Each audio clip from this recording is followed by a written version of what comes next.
मेरे प्यारे देशवासियों, नमस्कार। आप सब लॉकडाउन में इस मन की बात को सुन रहे हैं। इस मन की बात के लिए आने वाले सुझाव, फोन कॉल की संख्या सामान्य रूप से कई गुना ज्यादा है। कई सारे विषयों को अपने अंदर समेट आपकी यह मन की बातें मेरे तक पहुंची हैं। मैंने कोशिश की है कि इनको ज्यादा से ज्यादा पढ़ पाऊं, सुन पाऊं। आपकी बातों से कई ऐसे पहलू जानने को मिले हैं जिन पर इस आपाधापी में ध्यान ही नहीं जाता है। मेरा मन करता है कि युद्ध के बीच हो रही इस मन की बात में उन्हीं कुछ पहलुओं को आप सभी देशवासियों के साथ बांटूं। साथियों, भारत की कोरोना के खिलाफ लड़ाई सही मायने में पीपल ड्रिवन है। भारत में कोरोना के खिलाफ लड़ाई जनता लड़ रही है, आप लड़ रहे हैं। जनता के साथ मिलकर शासन प्रशासन लड़ रहा है। भारत जैसा विशाल देश जो विकास के लिए प्रयत्नशील है, गरीबी से निर्णायक लड़ाई लड़ रहा है। उसके पास कोरोना से लड़ने और जीतने का यही एक तरीका है। और हम भाग्यशाली हैं कि आज पूरा देश का हर नागरिक, जन जन इस लड़ाई का सिपाही है, लड़ाई का नेतृत्व कर रहा है। आप कहीं भी नजर डालिए, आपको एहसास हो जाएगा कि भारत की लड़ाई पीपल ड्रिवन है। जब पूरा विश्व इस महामारी के संकट से जूझ रहा है, भविष्य में जब इसकी चर्चा होगी, उसकी तौर तरीकों की चर्चा होगी, मुझे विश्वास है कि भारत की ये पीपल ड्रिवन लड़ाई, इसकी जरूर चर्चा होगी। पूरे देश में, गली मोहल्लों में, जगह जगह पर आज लोग एक दूसरे की सहायता के लिए आगे आए हैं। गरीबों के लिए खाने से लेकर राशन की व्यवस्था हो, लॉकडाउन का पालन हो, अस्पतालों की व्यवस्था हो, मेडिकल इक्विपमेंट का देश में ही निर्माण हो। आज पूरा देश एक लक्ष्य, एक दिशा, साथ साथ चल रहा है।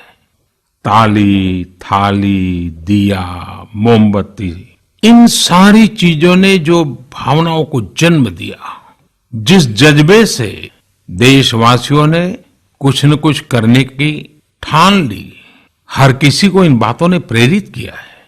शहर हो या गांव, ऐसा लग रहा है जैसे देश में एक बहुत बड़ा महायज्ञ चल रहा है, जिसमें हर कोई अपना योगदान देने के लिए आतुर है। हमारे किसान भाई बहनों को ही देखिए, एक तरफ वो इस महामारी के बीच अपने खेतों में दिन रात मेहनत कर रहे हैं और इस बात की भी चिंता कर रहे हैं कि देश में कोई भी भूखा न सोए। हर कोई अपने सामर्थ्य के हिसाब से इस लड़ाई को लड़ रहा है।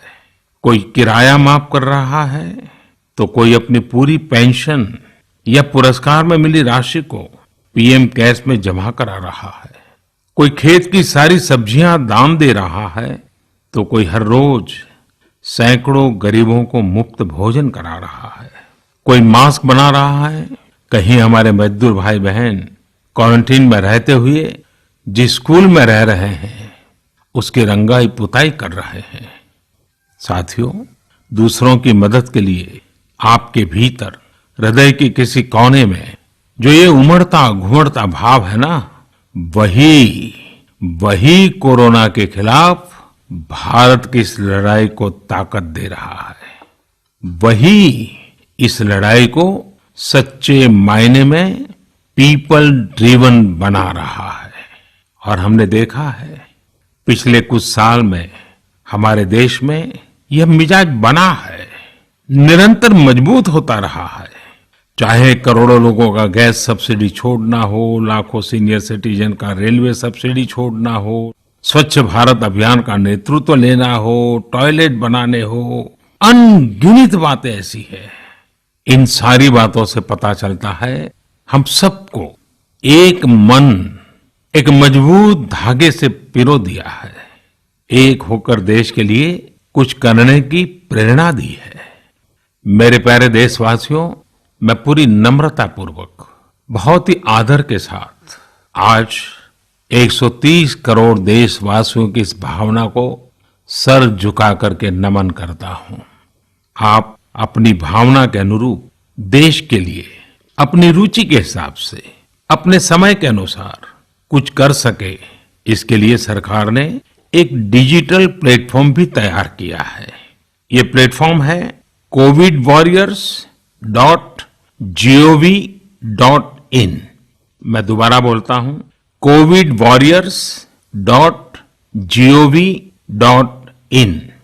सरकार ने इस प्लेटफॉर्म के माध्यम से तमाम सामाजिक संस्थाओं के वॉलंटियर्स, सिविल सोसाइटी के प्रतिनिधि और स्थानीय प्रशासन को एक दूसरे से जोड़ दिया है। बहुत ही कम समय में इस पोर्टल से 1.25 करोड़ लोग जुड़ चुके हैं। इनमें डॉक्टर, नर्सिस से लेकर हमारी आशा, एएनएम बहनें, हमारे एनसीसी, एनएसएस के साथी, अलग अलग फील्ड के तमाम प्रोफेशनल्स, उन्होंने इस प्लेटफॉर्म को अपना प्लेटफॉर्म बना लिया है। ये लोग स्थानीय स्तर पर क्राइसिस मैनेजमेंट प्लान बनाने वालों में और उसकी पूर्ति में भी बहुत मदद कर रहे हैं। आप भी covidwarriors.gov.in से जुड़कर देश की सेवा कर सकते हैं, कोविड वॉरियर बन सकते हैं। साथियों, हर मुश्किल हालात, हर लड़ाई कुछ न कुछ सबक देती है, कुछ न कुछ सिखा करके जाती है, सीख देती है, कुछ संभावनाओं के मार्ग बनाती है और कुछ नई मंजिलों की दिशा भी देती है। इस परिस्थिति में आप सब देशवासियों ने जो संकल्प शक्ति दिखाई है, उससे भारत में एक नए बदलाव की शुरुआत भी हुई है। हमारे बिजनेस, हमारे दफ्तर, हमारे शिक्षण संस्थान, हमारा मेडिकल सेक्टर, हर कोई तेजी से नए तकनीकी बदलावों की तरफ भी बढ़ रहे हैं। टेक्नोलॉजी के फ्रंट पर तो वाकई ऐसा लग रहा है कि देश का हर इनोवेटर नई परिस्थितियों के मुताबिक कुछ न कुछ नया निर्माण कर रहा है। साथियों, देश जब एक टीम बनकर के काम करता है, तब क्या कुछ होता है, ये हम अनुभव कर रहे हैं।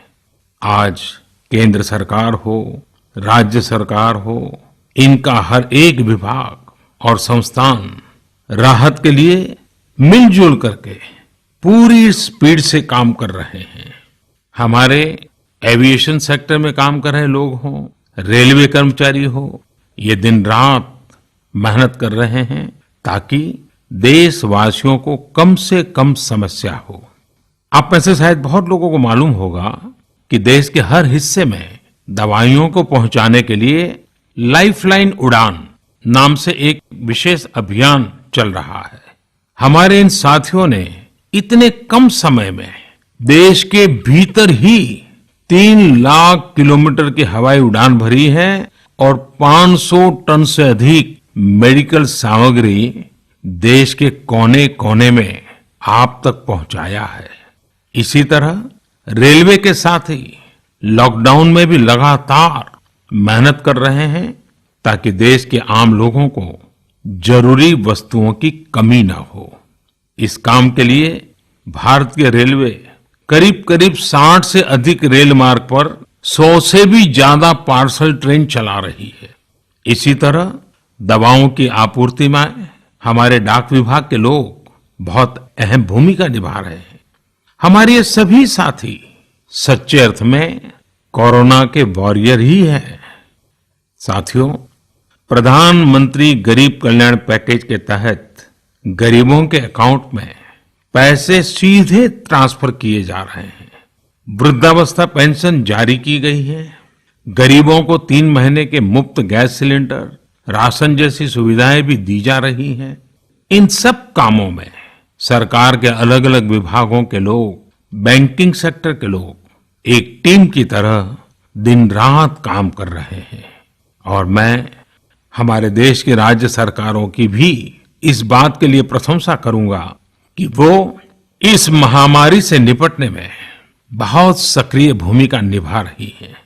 स्थानीय प्रशासन, राज्य सरकारें जो जिम्मेदारी निभा रही हैं, उसकी कोरोना के खिलाफ लड़ाई में बहुत बड़ी भूमिका है।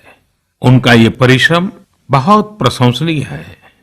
मेरे प्यारे देशवासियों, देश भर से स्वास्थ्य सेवाओं से जुड़े लोगों ने अभी हाल ही में जो अध्यादेश लाया गया है, उस पर अपना संतोष व्यक्त किया है। इस अध्यादेश में कोरोना वॉरियर्स के साथ हिंसा, उत्पीड़न और उन्हें किसी रूप में चोट पहुंचाने वालों के खिलाफ बेहद सख्त सजा का प्रावधान किया गया है। हमारे doctor, nurses, paramedical staff, community health workers और ऐसे सभी लोग जो देश को कोरोना मुक्त बनाने में दिन रात जुटे हुए हैं, उनकी रक्षा करने के लिए ये कदम बहुत जरूरी था। मेरे प्यारे देशवासियों, हम सब अनुभव कर रहे हैं कि महामारी के खिलाफ इस लड़ाई के दौरान हमें अपने जीवन को, समाज को, हमारे आसपास हो रही घटनाओं को एक फ्रेश नजरिए से देखने का अवसर भी मिला है। समाज के नजरिए में भी व्यापक बदलाव आया है।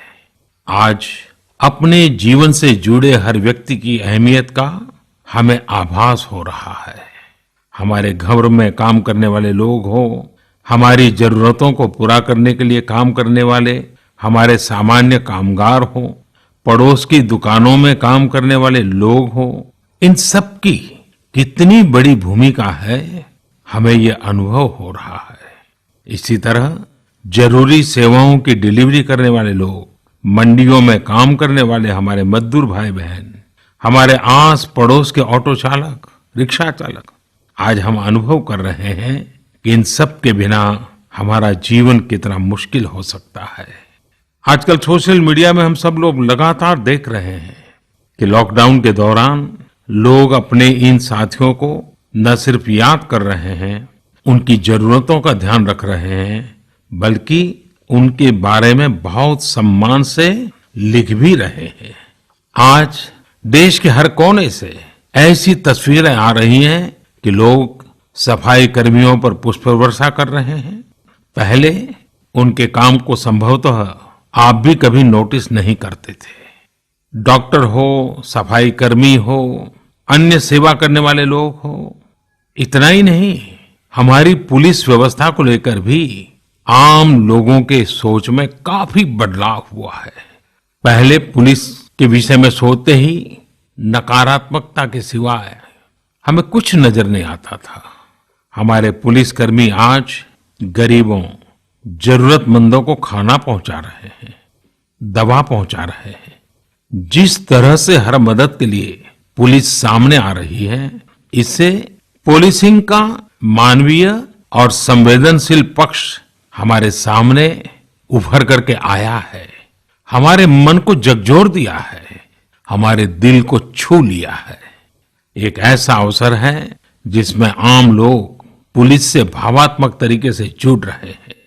हमारे पुलिस कर्मियों ने इसे जनता की सेवा के एक अवसर के रूप में लिया है और मुझे पूरा विश्वास है इन घटनाओं से आने वाले समय में सच्चे अर्थ में बहुत ही सकारात्मक बदलाव आ सकता है और हम सब ने इस सकारात्मकता को कभी भी नकारात्मकता के रंग से रंगना नहीं है। साथियों, हम अक्सर सुनते हैं प्रकृति, विकृति और संस्कृति। इन शब्दों को एक साथ देखें और इसके पीछे के भाव को देखें तो आपको जीवन को समझने का भी एक नया द्वार खुलता हुआ दिखेगा। अगर मानव प्रकृति की चर्चा करें तो ये मेरा है, मैं इसका उपयोग करता हूं। इसको और इस भावना को बहुत स्वाभाविक माना जाता है, किसी को इसमें कोई ऐतराज नहीं होता। इसे हम प्रकृति कह सकते हैं। लेकिन जो मेरा नहीं है, जिस पर मेरा हक नहीं है, उसे मैं दूसरे से छीन लेता हूं, उसे छीनकर उपयोग में लाता हूं तो हम इसे विकृति कह सकते हैं। इन दोनों से परे, प्रकृति और विकृति से ऊपर जब कोई संस्कारित मन सोचता है या व्यवहार करता है तो हमें संस्कृति नजर आती है। जब कोई अपने हक की चीज, अपनी मेहनत से कमाई चीज, अपने लिए जरूरी चीज, कम हो या अधिक, इसकी परवाह किए बिना किसी व्यक्ति की जरूरत को देखते हुए खुद की चिंता छोड़कर अपने हक के हिस्से को बांट करके किसी दूसरे की जरूरत पूरी करता है, वही तो संस्कृति है। साथियों, जब कसौटी का काल होता है तब इन गुणों का परीक्षण होता है। आपने पिछले दिनों देखा होगा कि भारत ने अपने संस्कारों के अनुरूप, हमारी सोच के अनुरूप, हमारी संस्कृति का निर्वहन करते हुए कुछ फैसले लिए। संकट की इस घड़ी में दुनिया के लिए भी, समृद्ध देशों के लिए भी दवाइयों का संकट बहुत ज्यादा रहा है। एक ऐसा समय है कि अगर भारत दुनिया को दवाइयां न भी दे तो कोई भारत को दोषी नहीं मानता। हर देश समझ रहा है कि भारत के लिए भी उसकी प्राथमिकता अपने नागरिकों का जीवन बचाना है। लेकिन साथियों, भारत ने प्रकृति विकृति की सोच से परे होकर फैसला लिया। भारत ने अपनी संस्कृति के अनुरूप फैसला लिया। हमने भारत की आवश्यकताओं के लिए जो करना था उसका प्रयास तो बढ़ाया ही, लेकिन दुनिया भर से आ रही मानवता की रक्षा की पुकार पर भी पूरा पूरा ध्यान दिया। हमने विश्व के हर जरूरतमंद तक दवाइयों को पहुंचाने का बीड़ा उठाया और मानवता के इस काम को करके दिखाया। आज जब मेरी अनेक देशों के राष्ट्राध्यक्षों से फोन पर बात होती है तो वो भारत की जनता का आभार जरूर व्यक्त करते हैं। जब वो लोग कहते हैं thank you India, thank you people of India, तो देश के लिए गर्व और बढ़ जाता है। इसी तरह इस समय दुनिया भर में भारत के आयुर्वेद और योग के महत्व को भी लोग बड़े विशिष्ट भाव से देख रहे हैं। सोशल मीडिया पर देखिए, हर तरफ इम्यूनिटी बढ़ाने के लिए किस तरह से भारत के आयुर्वेद और योग की चर्चा हो रही है। कोरोना की दृष्टि से आयुष मंत्रालय ने इम्यूनिटी बढ़ाने के लिए जो प्रोटोकॉल दिया था, मुझे विश्वास है कि आप लोग इसका प्रयोग जरूर कर रहे होंगे। गर्म पानी, काढ़ा और जो अन्य दिशा निर्देश आयुष मंत्रालय ने जारी किए हैं वो आप अपनी दिनचर्या में शामिल करेंगे तो आपको बहुत लाभ होगा। साथियों, वैसे ये दुर्भाग्य रहा है कि कई बार हम अपनी ही शक्तियां और समृद्ध परंपराओं को पहचानने से इनकार कर देते हैं। लेकिन जब विश्व का कोई दूसरा देश एविडेंस बेस्ड रिसर्च के आधार पर वही बात करता है, हमारी फॉर्मूला हमें सिखाता है, तो हम उसे हाथों हाथ ले लेते हैं। संभवतः इसके पीछे एक बहुत बड़ा कारण सैकड़ों वर्षों की हमारी गुलामी का कालखंड रहा है। इस वजह से कभी कभी हमें अपनी ही शक्ति पर विश्वास नहीं होता है, हमारा आत्मविश्वास कम नजर आता है। इसलिए हम अपने देश की अच्छी बातों को, हमारे पारंपरिक सिद्धांतों को एविडेंस बेस्ड रिसर्च के आधार पर आगे बढ़ाने के बजाय उसे छोड़ देते हैं, उसे हीन समझने लगते हैं। भारत की युवा पीढ़ी को अब इस चुनौती को स्वीकार करना होगा। जैसे विश्व ने योग को सहज स्वीकार किया है, वैसे ही हजारों वर्षों पुराने हमारे आयुर्वेद के सिद्धांतों को भी विश्व अवश्य स्वीकार करेगा। हाँ, इसके लिए युवा पीढ़ी को संकल्प लेना होगा और दुनिया जिस भाषा में समझती है उस वैज्ञानिक भाषा में हमें समझाना होगा, कुछ करके दिखाना होगा। साथियों, वैसे कोविड-19 के कारण कई सकारात्मक बदलाव हमारे काम करने के तरीके, हमारी जीवन शैली और हमारी आदतों में भी स्वाभाविक रूप से अपनी जगह बना रहे हैं। आपने सबने भी महसूस किया होगा इस संकट ने कैसे अलग अलग विषयों पर हमारी समझ और हमारी चेतना को जागरूक किया है।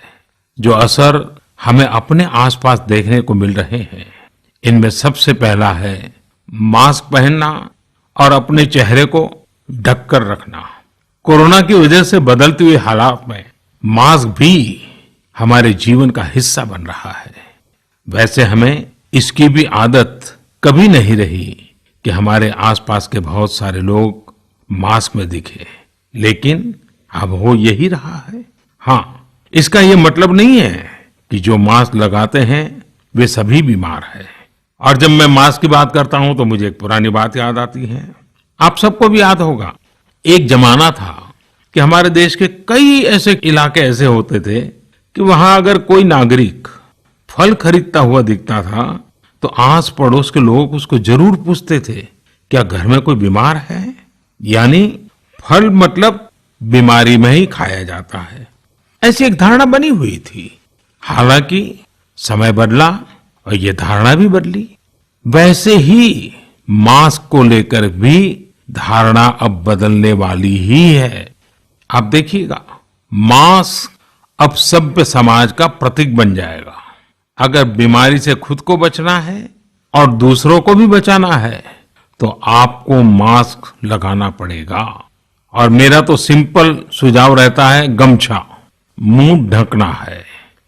साथियों, हमारे समाज में एक और बड़ी जागरूकता ये आई है कि अब सभी लोग ये समझ रहे हैं कि सार्वजनिक स्थानों पर थूकने के क्या नुकसान हो सकते हैं।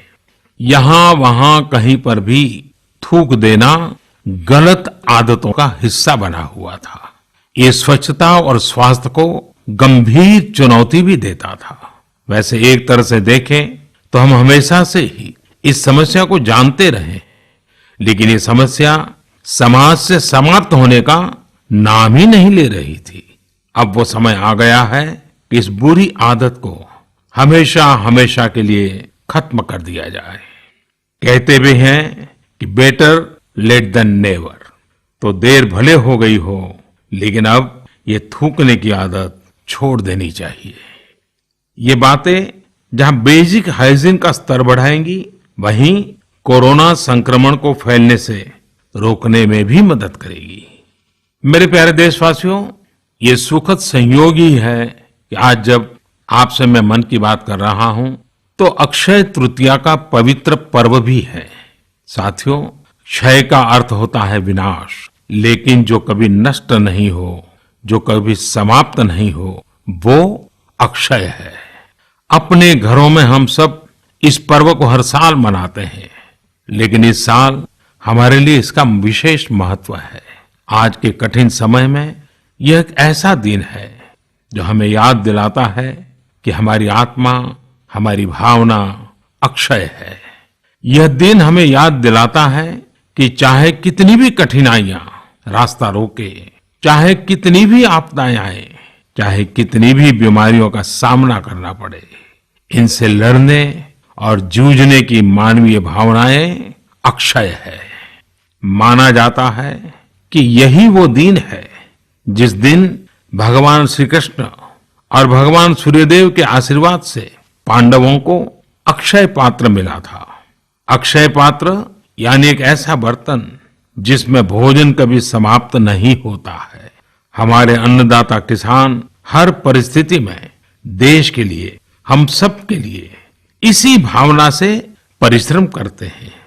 इन्हीं के परिश्रम से आज हम सब के लिए, गरीबों के लिए देश के पास अक्षय अन्न भंडार है।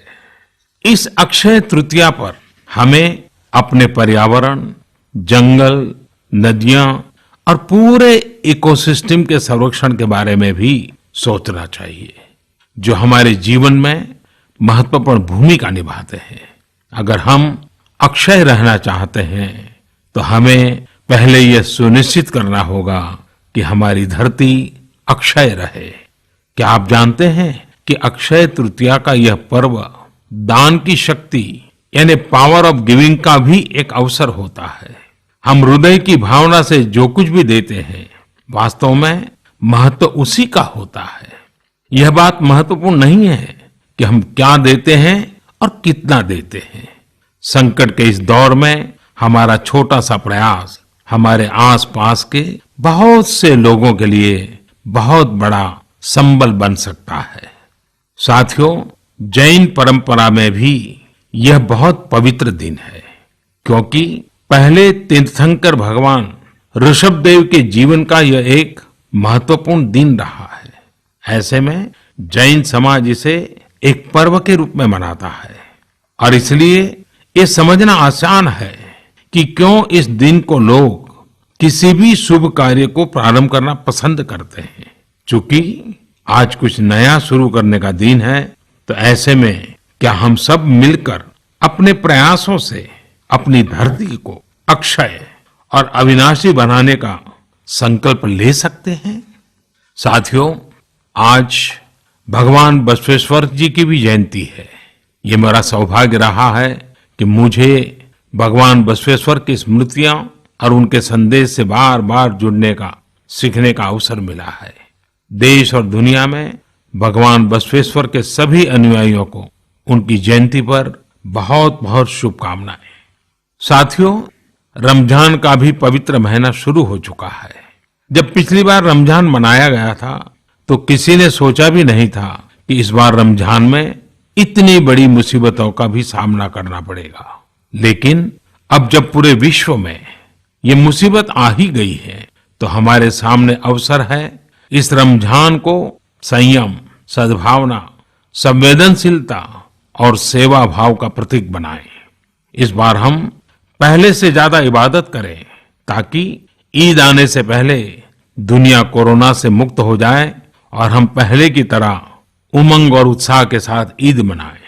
मुझे विश्वास है कि रमजान के इन दिनों में स्थानीय प्रशासन के दिशा निर्देशों का पालन करते हुए कोरोना के खिलाफ चल रही इस लड़ाई को हम और मजबूत करेंगे।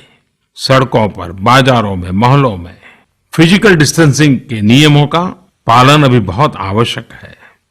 मैं आज उन सभी कम्युनिटी लीडर्स के प्रति भी आभार प्रकट करता हूं, जो 2 गज दूरी और घर से बाहर नहीं निकलने को लेकर लोगों को जागरूक कर रहे हैं।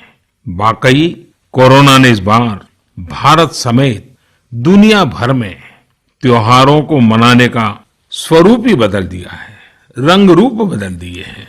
अभी पिछले दिनों ही हमारे यहाँ भी बिहू, बैसाखी, पुथंडू, विशु, ओडिया न्यू ईयर ऐसे अनेक त्योहार आए।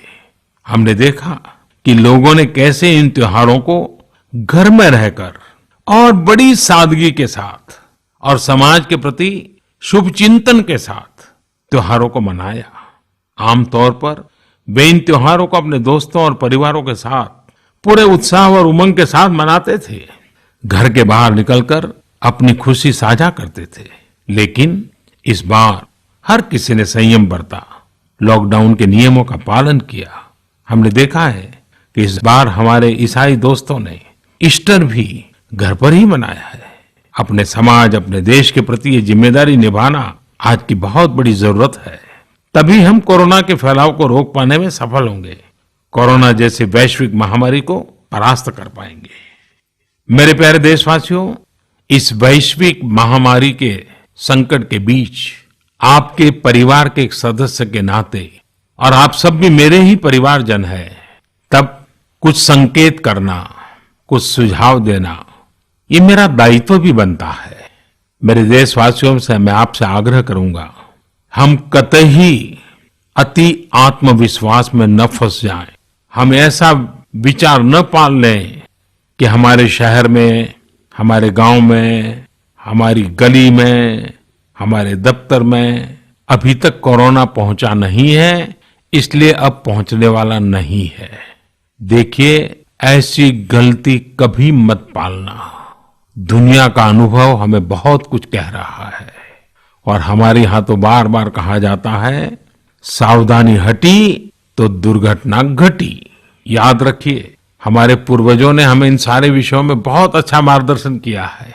हमारे पूर्वजों ने कहा है, अग्नि ही शेषम ऋण शेषम व्याधि शेषम तथैव च पुनः पुनः प्रवर्धेत तस्मात् शेषम न कार्येत। अर्थात हल्के में लेकर छोड़ दी गई आग, कर्ज और बीमारी मौका पाते ही दोबारा बढ़कर खतरनाक हो जाती है। इसलिए इनका पूरी तरह उपचार बहुत आवश्यक होता है। इसलिए अति उत्साह में स्थानीय स्तर पर कहीं पर भी कोई लापरवाही नहीं होनी चाहिए। इसका हमेशा हमेशा हमने ध्यान रखना ही होगा। और मैं फिर एक बार कहूंगा, 2 गज दूरी बनाए रखिए, खुद को स्वस्थ रखिए। 2 गज दूरी बहुत है जरूरी। आप सबके उत्तम स्वास्थ्य की कामना करते हुए मैं मेरी बात को समाप्त करता हूं।